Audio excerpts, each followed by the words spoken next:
And now, your First Alert 5 weather. Well, hey everybody, thanks for tuning in with us. I actually wanted to start with kind of an update on Super Typhoon Hinnamar that was spinning across the Pacific. Now, at this point, the storm has really kind of made it to the outside edge onshore of Taiwan. That's that island right there, Taiwan. The fan takes it out off the coast of China, and then we swing it back over towards South Korea, so the Korean Peninsula, out towards Sunday and Monday. The storm has had strength of the, hurricane equivalent of a Category 4, briefly close to a Category 5, but it's a typhoon. It's essentially the same thing, but on a whole different part of the world.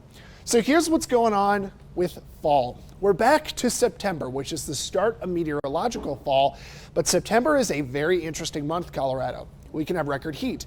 We had snow days after heat. We can have rain. You can have freezing weather. This last fall, this is what happened last September 2021.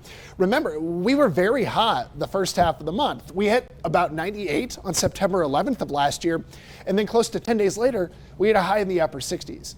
And so we typically have very beautiful weather this time of year, but it can still be pretty toasty in the afternoon. And we also start to look for that fall color change from the end of the month, mid to end of the month, kind of that top third of Colorado begins to show more of the color.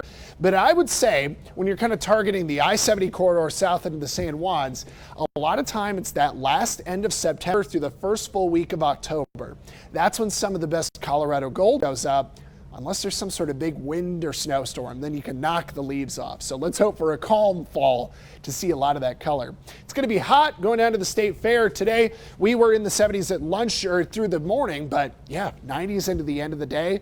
And we think tomorrow that day planner keeps it very hot all through the afternoon. So the idea is bring sunscreen, hydrate. You're going to be all right at the fair. In 97 today, that's toasty, but all you have to do is try to go in the morning or the evening. You'll be in really good shape. And we think that Colorado Springs with a high of 90 will probably get about a degree hotter tomorrow. We see a cool front at the end of the day Friday that'll usher in some nicer weather on Saturday, and will stay breezy through Pueblo pretty much all weekend.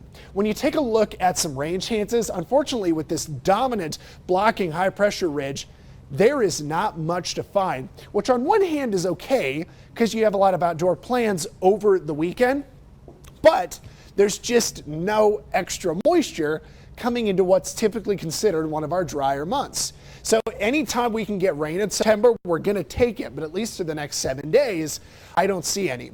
Labor Day looks hot on Monday.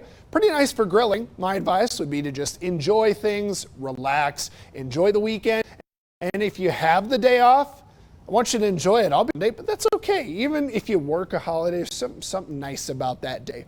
Pueblo got 90s out through the weekend and into next week. Lots of heat, no rain in Pueblo, and the state fair is coming to an end, but we still enjoy the forecast going forward.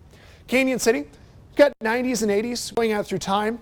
Low 90s are in the forecast from Sunday to Monday. And then as we get over to Woodland Park, the smallest little chance of rain on Friday and Saturday, only about 20% chance. And then we stick with 80s and 70s into the extended.